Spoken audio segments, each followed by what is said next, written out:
Love it. But what I think is even better is that these guys know what they're doing. They've done it and done it in their own way. So right now, I would like to introduce the panel and have you guys tell us a little bit about yourself and your author career, whatever you think would be relevant for these guys to believe what you're going to say next.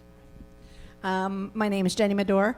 I started writing in 2013 as J.L. Madore, writing romance. I didn't know I wrote romance at the time. I thought I wrote fantasy, and then none of my tropes and stuff fit. So then I found out I wrote romance. And then in about 2019, Craig had the UF challenge within 20Books, and I thought, yeah, I'll try that.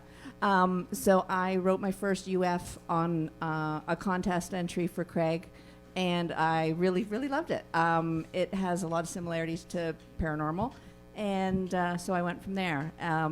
But yeah, so then I started that, have had a breakthrough series. I've written probably, I think, 65 books total, and it's going good. Hi, I'm R.L. King. Call me Robin. It's on. Did I turn it? Yeah. No, it's on. Hello? Okay. Still on? Yeah, there we go. So yeah, I started out writing actually game materials back in the early part of the century, and I wrote some fiction for that. But eventually, I decided I really kind of like to get paid for what I'm doing instead of just writing for other people. So I thought, hey, I can do this. So I started writing my own series in 2015. And I didn't know what I was doing. I had no idea what I was doing. I just kind of threw it out on Amazon. It had a good cover, so it sold a few books and made me happy with what I surprised the heck out of me, actually. So I decided maybe I can do this. So now 37 plus books later, I'm still basically writing the same series and then some spin-off stuff off the same series. So I figure if it works, don't fix it. So there we go. You have one already. I got my own. Hi, my name is Charley Case.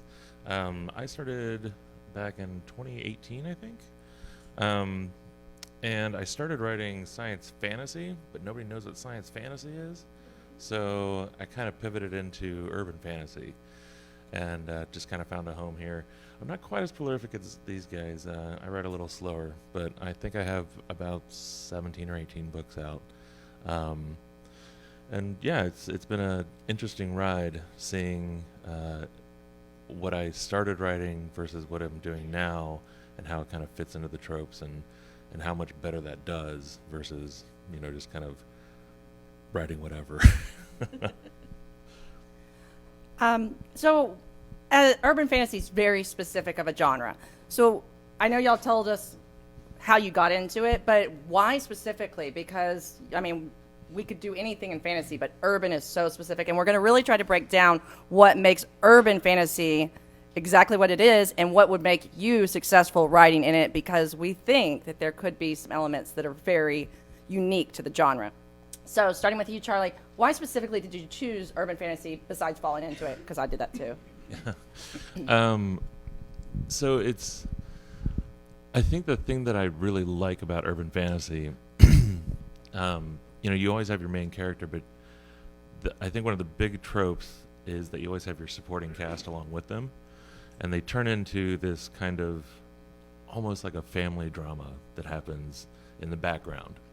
And to me, that's always been my favorite part, is fleshing out these crazy characters, because they remind me of my, insane uncle, or, these people in my life that I can kind of throw them into my books in the background, and to me it's hilarious, and they get to become a big part of the character's life, and then the fans get to read it, and they kind of fall in love with these people too, and I get to express the things that I love about these people in my real life in my books, and I think that's one of the major tropes of the genre, is having this whole family element in the background, and that's kind of what really kept me here once I realized that's what I wanted to write.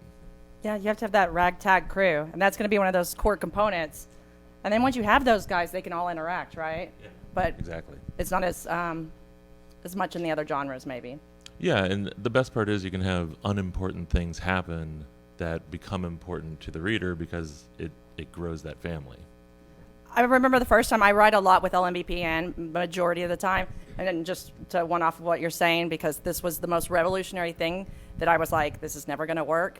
I write with Michael Anderle, obviously, and he said, it doesn't have to be and then, and then, and then, and then. He was like, let them go bowling. And I was like, Michael, that's the stupidest thing ever. That's the favorite scene from that entire series. Oh, it was so cool when they went bowling. So isn't that something that y'all find that sometimes they just need to go play? And I think urban fantasy lends for that. Whereas in science fiction, if they went and played, we'd be like, no, the earth is dying. Like, what are you doing? there's no time for bowling. What about you, Robin? Why did you choose? There are a couple reasons, actually. I didn't even really know what urban fantasy was when I started writing it. Like I said, I got my background was in game writing. I worked freelance for a game called Shadowrun, which is a cyberpunk game. It's kind of cyberpunk meets fantasy, set in the middle part. It's up to 2070 or 2080 now, but it's got dragons and elves and orcs and stuff in the real world. And I really liked that kind of the real. I like to stay in the real world. I don't really care for kind of fantasy that's often, medieval realms or whatever. Partially because I'm lazy. I live in the real world, so it's kind of easy to kind of extrapolate what's going to happen if there were, vampires or dragons or whatever, without having to make up the whole like what's San Francisco like. You can change it, but it's still there. And where was I going with this? So yeah, I grew up reading horror. I like kind of the paranormal in the real world. The Steven Spielberg-y kind of in the suburbs with the the crazy guy that's got the eldritch horrors in the basement and that kind of thing.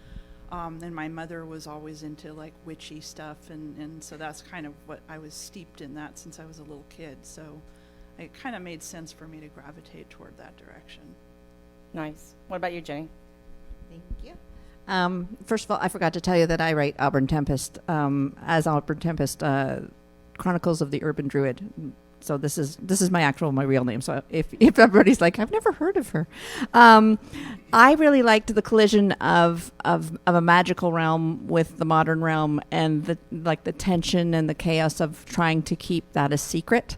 When everything's going to hell and they're trying to play it off and hide it. And was that a troll just walking down the street? Oh no. So things like that, I really thought they were funny, and so yeah, I really enjoyed that. And I had written a lot of paranormal, so the idea that it was just a normal world and those things were happening, I thought that was very entertaining. It's fun because it's what's hidden behind the curtain, right? Mm-hmm. And I like what RL about, you're having to hide it. And so I'm going to answer that question by answering the next question because they're kind of similar. Because my answer is magic in the modern world. I like things hidden, and I like that, we have the known and the unknown, and I like that I want to stay in the real world. I don't want to be on another planet because I live on one. So the next question for you guys to think about, and I'll answer it first because it's my answer for the last one, was what do you think the components of an urban fantasy series are that makes it great? And for me, when I fell into this, I love the fantasy world, but I like the modern world. I like that you can find a portal if you go to the Santa Monica Pier that nobody knows about because, it's fun. Then you go to the Santa Monica Pier and you're like, in Sarah Noffke's series, there's a portal there. And it works so well for Harry Potter, right? Like people go and they try to find these things in the real world. But what I loved the most was taking these very known things in fantasy. Like, for instance, I have Mother Nature and Father Time. And so we all know what we think of when we think of those characters, those entities. So Mother Nature is going to be this vine creature and this tree, and Father Time is this guy with a beard. Well, in my series, because it's urban fantasy in the modern world, Father Time runs a pawn shop, and he's a hippie, and he's an asshole, and he's always telling you that you're late. And he has an assistant that makes weapons that just insults you all the time. So that's not what we think. We're turning these things on the head. And that's what I've read from my reviews that readers love the most.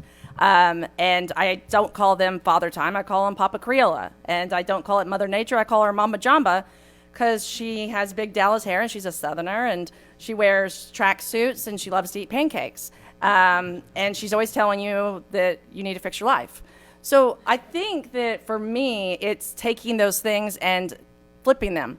What about you guys, starting with Jenny? Yeah, that's what I was going to say too. Sorry. No. Just to further that, is the mythos of what is understood, and the mashup that you can do in an urban fantasy that you necessarily can't do with other genres. Like in mine, I have leprechauns battling with Merlin, who is a cross-dresser, and I have Dionysus is on there, and so I've mashed up who's beating with Loki, with have mermaids, and like you can do that with urban fantasy, and you can get away with playing so much with what's expected, and then twist it for something really, really fun and creative to happen. Yeah, I agree with what they said. I don't have as much of the kind of mythological type aspect in my world. I don't have like, Mother Nature or Father Time or anything like that, or I can't think of anything else right now. But one of the things that I think is super important about urban fantasy is that you have a good main character. All the urban fantasy books that I like reading, like the Dresden Files and those kind of things. At first, it's most important to me that I like the characters, and not just the main character, but all the friends and the kind of dysfunctional found family that these guys tend to have. I forgot where I was going with this. I'm sorry. No, main character's good. But yeah, that's like, if for me, and that's what I try to write, is I try to write characters that people are going to like, because I feel like if you don't, especially for a long series, if you don't like the character, you're not going to stay. You're not going to keep coming back and wanting to find out, what happened to all these crazy people. So yeah, to me, that's the most important aspect. Yeah, I don't have to give that. What exactly was the question again? I know. Okay, so what do you think are the components of an urban fantasy that make it great, set it apart, that is specific to the genre? Okay. I think that, all of you obviously have hit very good points here. I think one of the biggest features of urban fantasy is the fact that it is in the modern world, and it's so recognizable to the readers. You talk about San Francisco. Yeah, we know what San Francisco looks like. You can get online, you can see pictures, and because that is so concrete, you can do ridiculous things, and it's okay because they already have this basis in reality where it's very concrete. I think every urban fantasy writer I know, if they're going to put a bar in a book, they look up a bar in the town and use that bar, right? Because you want your readers to be able to go, is that a real place? And they type it in like, oh, it is a real place, And then the fact that like somebody killed a vampire in the back alley is just a little icing on the cake, right? Like, but it's because the world is so real, you can do these crazy, fantastic things, and it seems normal. Like it allows you to get away with more, I think. Absolutely. So it's that known world, and San Francisco, and we have an instant recognition. And that just reminded me of, I did something in the Louvre recently, and that was really, really important. I blew it up. But I mean, I was going to do a museum, but it's like, I think that getting specific can be to our advantage a lot in this realm. So, all right, next one's going to be for you, Charlie. All right, so what are some of the trends, meaning newer, that you see in urban fantasy that you think should be followed, tropes and things? And it doesn't have to be newer, but the trends. Man, that's a hard question, because as had you're them writing before- it, you're you not had really them looking beforehand. around. Yeah, I know. Just kidding with you. I have noticed that people have started playing with time a little bit. So I can't remember who I saw doing this, but they were doing an urban fantasy, but it takes place in like, the 70s and 80s, which is still urban fantasy, but it's also playing with time in an interesting way, and it allows you to kind of rewrite history as you go. which I don't know if that ends up becoming a different genre. Genre becomes so specific at some point. But I do like when a genre becomes so like canonical that you can then start playing with it and it becomes something else. And I think we might be kind of getting to that point with urban fantasy, where it's, you know exactly what to expect with urban fantasy, so when somebody does something new, it really stands out. Absolutely.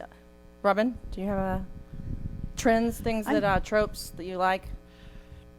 Tropes that I like, I'm the wrong person to ask about modern trends, because I'm kind of got my head so far down into my own series that I read little bits and pieces of other stuff, but I'm not really up on the current trends. Embarrassing to admit, but it's true. Trends, tropes I really like with, as everyone else has been saying, I love the magic in the modern world kind of thing. I love the masquerade, the fact that normal humans just don't really pay attention to the fact that there's a troll or a vampire or whatever walking down the street. They come up with some rationalization for why this isn't really, this guy isn't really, 8 feet tall and green. Oh, he's just wearing a costume, that kind of thing. And I like kind of more classic, old-fashioned urban fantasy. I don't really get so much into the newer, like you were saying, kind of playing with it more. I'm still kind of mired in the old Harry Dresden style, classic urban fantasy. So that's what I read and that's what I like. My series, when we first started, Michael, I did my urban fantasy series that breakout with LMBPN, and Michael and I kind of threw out some ideas and we went in a direction. But what we didn't anticipate to happen was it came out in September, October, right before COVID hit, and it's all my books are about found family, misfits, finding where you belong, acceptance from those around you. Finding the people that you were meant to be around, and acceptance for whatever your quirk is. And I think that is my favorite thing that I see happening more and more, is the ones that people are really gravitating to are the ones where those, island of misfit toys kind of moments where the crazy person is taken in, and you get the ensemble cast, like Charley said. And all my reviews are reflecting that. I'm getting thousands and thousands of reviews on that series, and they're all going on about, these are my people, I feel at home, I want to be part of this family. And if you read my reviews, everywhere, it's laced in all those reviews is, just the fact that this family, and I call them the Fam Jam, I want to be part of the Fam Jam. I want to be part of Team Trouble. And it's just that belonging. I think that's one of the greatest trends right now, is that in a world of division and hostilities and like being not accepted, people are seeking that family. They're seeking that acceptance, and I think that's a huge beneficial trope that I stumbled upon, but it's carried me right through. Absolutely, it's such a good reminder, and I think I did it by accident. But it's ingrained to have that found family. So that was because mine, all of them start off orphans somehow. Poor guys. But I'm talking about that. My reviews are always, I want to be a friend of these groups, because I think the core element that I've found is loyalty. No matter what you're doing, no matter what you did wrong, I'm going to stick by your side. And when those characters show that to each other, it's this element of justice and loyalty and love. But my answer, because I had to piggyback off that, but because it's a good reminder. But my answer for the tropes would be sidekick. And funny enough, that is the biggest thing I get in the reviews is, oh my gosh, I want Play-Doh. And how it came about, accident. So remember, accidents can really help. Is Michael and I were trying to come up with this breakout series, and I was at my last ditch effort, and it's like midnight, and we're talking, and I was like, hold on a second, the cat just kicked me out of the chair, and he goes, put the cat in the book. But you know what? And you know what? She answers to the cat. Your main character is pretty much governed by this, and it's this larger than life. So I have a cat in one book. I have a scientist squirrel, and they always come in and they always help in unexpected ways, and they're inconspicuous. So that's that modern, element with the magic, and they can talk, and then there's the mystery. Half the time I don't even know why they can talk. And then I put a mouse in the last book, and dragons, obviously, dragons. So I think that having those sidekicks, and they can be so critical, but I think also another thing is remember always to give them a job. They can't just be there to crack the jokes. They have to have some sort of way of helping you to do something in the book that the character couldn't have done on their own. And there, again, we have the found family, we have the help, we have the ragtag crew, the loyalty. All right, so moving on. Y'all answer this at your will. I found out that they didn't want to answer this question right a minute ago, but we're gonna make the best of it. So it's marketing, and I believe that we have unique advantages and disadvantages in UF marketing, and that we have to do things that are specific to get us noticed that might be different. But that's my experience. So these guys don't do a lot of marketing, they say. Well, I do marketing with my J.L. Madore romances. So I do all that. I do the promos, the ads, the Facebook ads, the Amazon ads, which I can never get to work. I do all that kind of stuff. I do the newsletter swaps. I do all that. When I was thinking of doing urban fantasy, it was my palette cleanse. I already had a full pen name running, and I was busy and I was writing. So when Michael offered to take care of half of all that, I jumped at that. So LMBPN for me was a great way to hybrid myself, so that I could basically be the artistic component of the second series, but not have to do the marketing. But his team has we do the ads, he does the giveaways, he does the Saturdays, the pricing Saturdays that are always very, very popular. I know LMBPN after it comes out through the week on the Saturday, they make it fan pricing Saturday, and all the people that follow in his newsletters and whatnot know that it's going to go down to 99 cents on the Saturday, so that they can pick it up and put the review down for you. So they still might have KU and read it, but they know, they're loyal enough and they're trained that on that Saturday when it goes to 99 cents, they pick up the copy so they can put the review. There's just things like that. But yeah, so I'm not a huge help on that because LMBPN takes that side of things for me. But again, if you already have, a lot of stuff on your plate, it's another amazing opportunity for you to do more work and not be overloaded. Absolutely. If y'all have answers, if not, no pressure. I can actually. I'm the world's laziest marketer. I'm not even going to tell you guys how long my Facebook ads have been running without me doing anything to them. It's kind of embarrassing. That's part of why I'm here, is so I can learn the new Facebook ad trends and actually change them up. But my marketing is I have a decent sized list, mailing list, and I have a fan group on Facebook that is pretty active, and so I let them know when stuff is coming out, and that's pretty much what I do. And it's, I don't think I'm anywhere near as successful as any of the rest of these folks here, but I do okay, and I'm happy with my level of success. And I really want to learn more about Facebook and Amazon ads, but for now my marketing, my mailing list and my Facebook group is working pretty well for me too. So you don't have to do a boatload of marketing to be moderately successful at this. Every time. You'll remember one of these times. It's fine. No, marketing is interesting because there's a basis, and you're going to learn that in all the other. Hopefully, you've gone to, the sessions that are going to teach you about Facebook ads and Amazon ads and things like that. But I think something, and actually it was something that Sarah just said that reminded me of this. One of the advantages you have in marketing, because there's a lot of disadvantages in marketing for urban fantasy. One being that it's so big and there's so many people doing it. Covers look very similar to each other. You have to stand out somehow. And, that sidekick is a great way to stand out in your advertising. You know, if you can have this funny little character that plays a big part in your books, and it kind of almost becomes a logo for a series, right? And, you know, you have these funny quotes, and you can use those really, really well.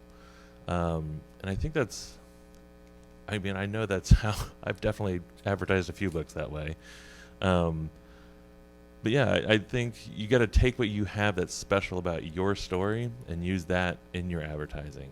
Now, how you implement that advertising, I'm not 100% sure because I have other people doing my advertising. But I do know that, you know, you have to pick out what makes your story special and get that to the people. And once they see that, you know, once fans see your stuff, it becomes, you know, they want it. Yeah, that's a great answer because you're right. It does blend together, and we were going to talk covers. We still can if we have time, but we are going to leave about 10 minutes for questions, both online and then in the audience. So think of what would be relevant for you. But I think that's such a good point. I hadn't even thought about that. We'd use those sidekicks because, you know, a blonde girl over and over again on all the covers start to run together, and it's always that face, you know. But a dragon, the squirrel, you know, these things, they are, and it's relatable and it's fun, so we can do a lot of branding. But, I mean, talking about what you're saying, Jenny, sometimes it's just hard to write and also market. So whenever I was talking to these guys about the marketing aspect, they were like, well, I don't do as much, but they produce really great books, and it requires a lot of creative energy. And we had this conversation right before the panel that, you know, sometimes that's where we need to put our focus. You know, and we are adults living in a fantasy world. So maybe it's better in a lot of ways to find somebody that can do your ads. And I have an assistant, and she does Facebook ads. And then something that I was reminded of at one of the panels, and then my assistant told me yesterday, is reader engagement. And I think that's really, really important because we're talking about audiences that love loyalty and ragtag crews and sidekicks. They want to have you talking to them, and they want to feel like you're a person, but, you know, also a superhero. So, you know, reader engagement, and it's also free except for time, right? Absolutely. So, what do you think the future of urban fantasy looks like? Do you think that there will be anything changing as far as covers go? Because we saw an evolution of covers. They've changed. I've been doing this. I published my first book in 2014, and the covers have radically changed, and I've had to update all the covers so that they reflected the genre. So do you see any changes? Yeah, absolutely. I mean, just like with anything, it's going to evolve. You know, those covers are going to change again. They're going to go from purple to green, and they're going to go from green to blue, and whatever the trend might be. And, you know, if you want your old stuff to stay relevant, you're going to have to update it. And that, you know, you have to make that calculation. Is it worth getting new covers for old books? You know? But yeah, I think as far as the genre itself, you know, it's like I said, it's kind of codifying itself. So there's nothing wrong with writing more urban fantasy, but I think once you start evolving it too much, it becomes paranormal romance, or it becomes, you know, science fiction, or, you know, you can't really stray too far out of the lines, or it's something else. So as far as the future, I think the stories look very similar to what they are now, which is not a bad thing because you know exactly what to write. You know, you have fans, they're based fans, and they expect something from this. So if you can deliver that, you're going to have a book that sells. And that's a good thing. So as far as the evolution, I don't know. I don't know that it is going to evolve a whole lot. What about you, Robin? Oh, Jenny. Well, I was just thinking about what you were saying, Charlie, and I think too, you know, the fans of urban fantasy are amazing. We'll all attest to that. They are voracious, and they are loyal, and they are happy to consume everything that we write. And we don't necessarily want to change what they love. Our product, and it is a product, it's highly consumable. We are catering to people who can read a book a day. And so they know what they want, and we want to give them what they want. You know, that's just the business side of writing urban fantasy, is that we're giving them the entertainment they're looking for. So I agree. I don't think it should change much because there is such a close mashup between, urban fantasy, and then if you go this way, you're a little bit into paranormal, and if you go that way, you're a little bit into steampunk, and if you go this way, you're a little bit into. So you just, I think we stick to what's really, really working, what our readers want, and I'm sure when they say, you write 90% what people expect and 10% to surprise, it's just in that 10% that you can kind of play with things. So other than that, I think it should stay pretty much what it is. Yeah, I mean, just remember the longest running television series are soap operas.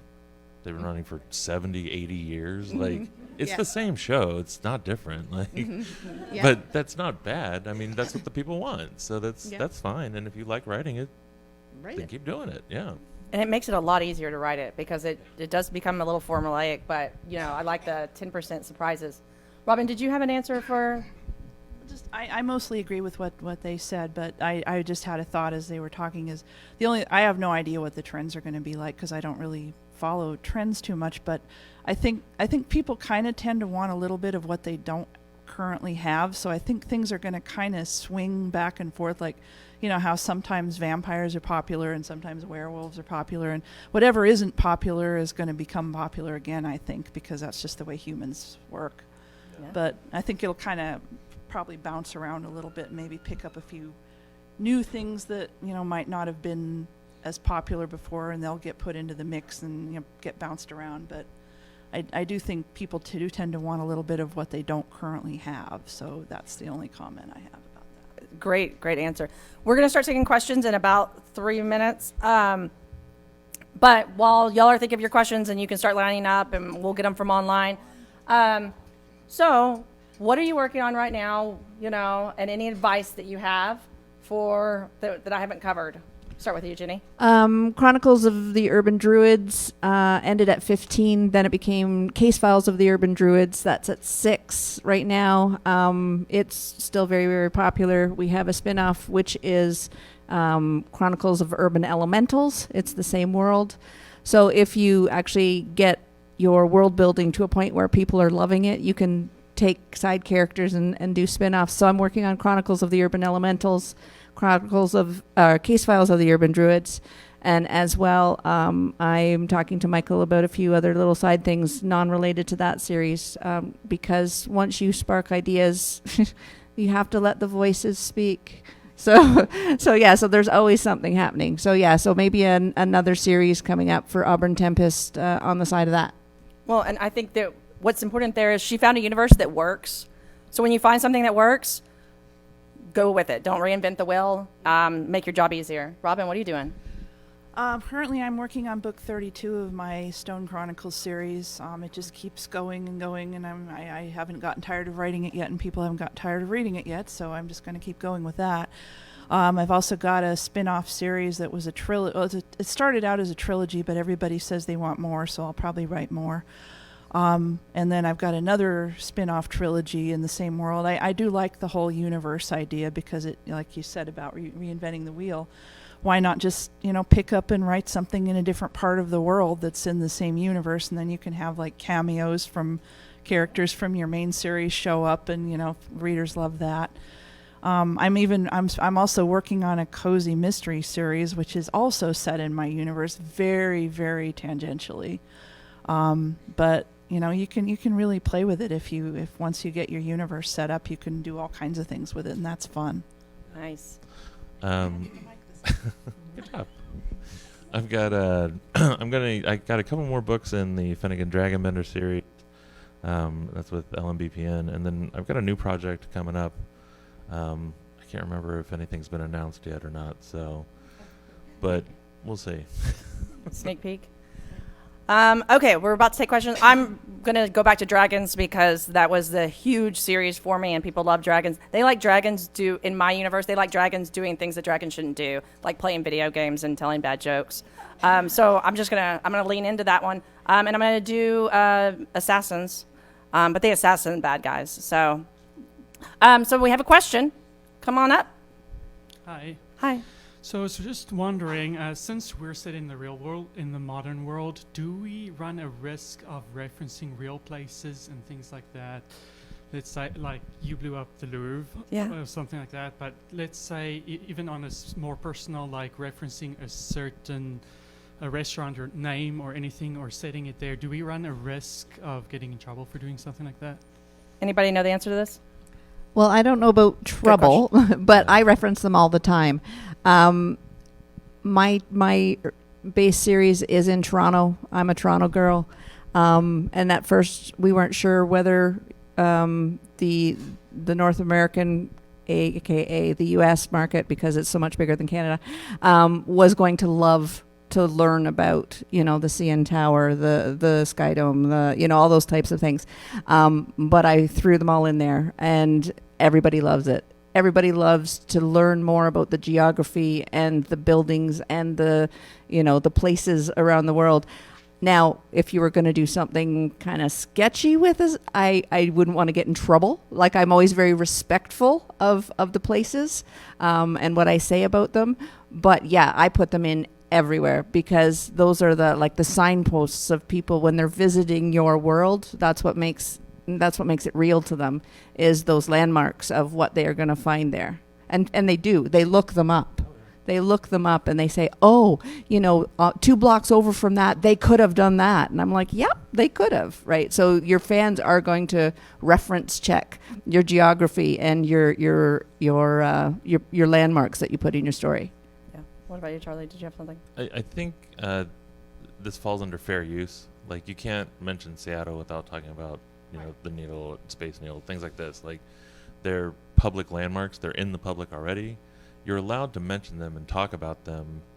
You can get into dicey territory if you talk about how gross and seedy the place is and you should never go there. That's probably going to be a problem. If I'm going to have a place where a bunch of gangsters hang out and they're shooting people up, I'm going to make that place up, right? Like, that's not going to be a real place. But the place where the main characters go and hang out and get a drink, yeah, that's a real bar. Like, I would definitely put those in. Thank you. Good question. Hey there, thanks for the panel. Quick question about sort of, again, the genre. Now, my books have, I think they're urban fantasy. There is a romantic element, but that's, for me, they're not paranormal. I don't know if they're paranormal romance.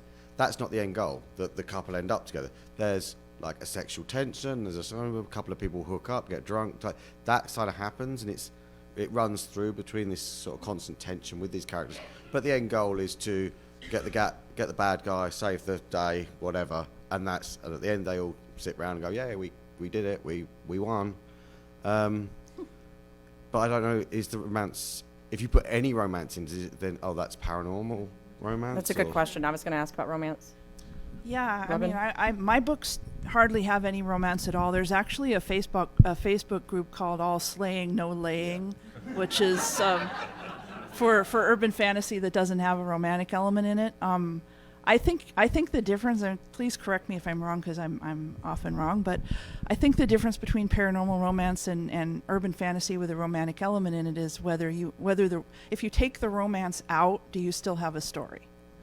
I mean, a lot of things that aren't romance have romance in them. I mean, love is part of life, so it's perfectly normal to have some kind of a romantic element. But as long as you can have it without, having it take over the book, basically, where if you don't have the romance, you don't have a story, then you're still urban fantasy. That's a good litmus test, I think. Yeah, yeah.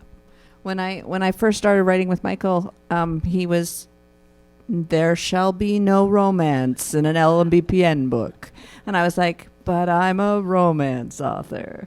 But I wrote it, no romance. But in the very first book, Fiona meets Sloane, and they can't stand each other, and they're bickering. And it slowly progressed, and he calls it like the longest romance arc ever. In book 21, they got married. Because by about 15, 16, he said to me, I'm feeling like it's time for nuptials. I said, seriously, says the boy who said no romance. So yes, it's still absolutely urban fantasy. If the romance does not take the foreground and it's just burning along in the back, it's absolutely still urban fantasy. Yeah. Just remember, the movie Die Hard has a romance story in it. Yeah. So. Good question. All right. Do you have any? There. I had to move the mic in the middle because it's bothering me.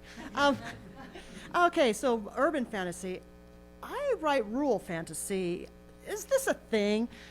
I don't know anything about cities. I live in a small town in Missouri, and there's all kinds of stuff that can happen here. Is it happening in the modern world? Yes, it is. Okay, you're good. Yay! Yeah. Yeah. Yeah, I mean, Take them to the city every now and then, though, because that'll be fun. That changes Yeah. it up. And a small town person in a big city with Yeah. magic, they could Yeah. really screw some things It's up. like I'm driving on. You're stuck on I-29 or whatever. But how would you market that though? I don't see any other rural fantasy. I think it'd still be urban fantasy. You'd still be marketing it as urban fantasy. It's just in a more rural setting. But if it's in modern and they're doing modern things and they're colliding, and if you have your magic, is your magic hidden? And it just kind Yeah, of crops yeah. up, and if it has all the same things, you're fine. You're good. Oh, good. look up Kimbra Swain. Who? Yeah. She writes, Yeah. Kimbra Swain. She writes, SWAIN. What is it? The trailer park? The trailer park, fairy trailer park. Yeah, she's SWAIN. hilarious. Excellent writer. All right, cool beans. Yeah. All right, we have time for one more question, and then we're done. Hello. What would you say is a good mix between fictional and real locations? Like, I tend to write where a lot of the main locations are fictional. How many real locations do you think I should mix into something like that, or should I more heavily emphasize them? I would say put as many real locations as you can in. Just because somebody reading that has been there, and they're going to go, oh, that's really cool. And even if it only happens for 10% of the people, that's 10% of the people that become very loyal to you because they're like, oh, he's writing about my hometown. I've been to that place. I know that place. So I put as many as I possibly can in. Yeah. I kind of tend to. I have a few real locations in mind, but it kind of depends on if they're just going to visit it once and it's going to be a relatively positive interaction. Then I'll put a real location in. But if I want them to be there a lot and I'm not sure whether I want to start having people murdered in the bathroom or whatever, sometimes I'll use I'll use the name of the place, but I'll change it a little bit so it's obvious this is the same place. If you know the area, you know what I'm talking about. But it's not like I'm referring to it by name. So if I do, chop somebody's head off in the bathroom, they won't get mad at me, kind of thing. Yeah. Yeah, and I've said, I put all the signposts in there for them. I want people to look it up. I want people to think that this could have happened around the corner. I agree. The only thing I would add is that I have there's lots of side missions, right? So they're going to go to the Louvre and they're going to go to the mall and they're going to go bowling and everything. And those are all known locations.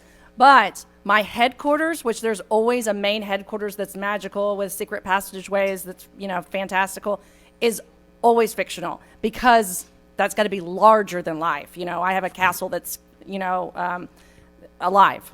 And it changes based on your mood, and it changes based on its mood. But that's set in Scotland, and it's called the Gollington. And I can't tell you how many people will send me pictures of, the Scottish Highlands and go, is this where the Gollington is?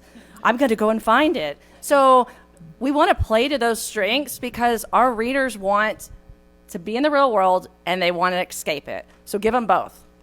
Thank you. All right. I have been given my time, so thank you, guys.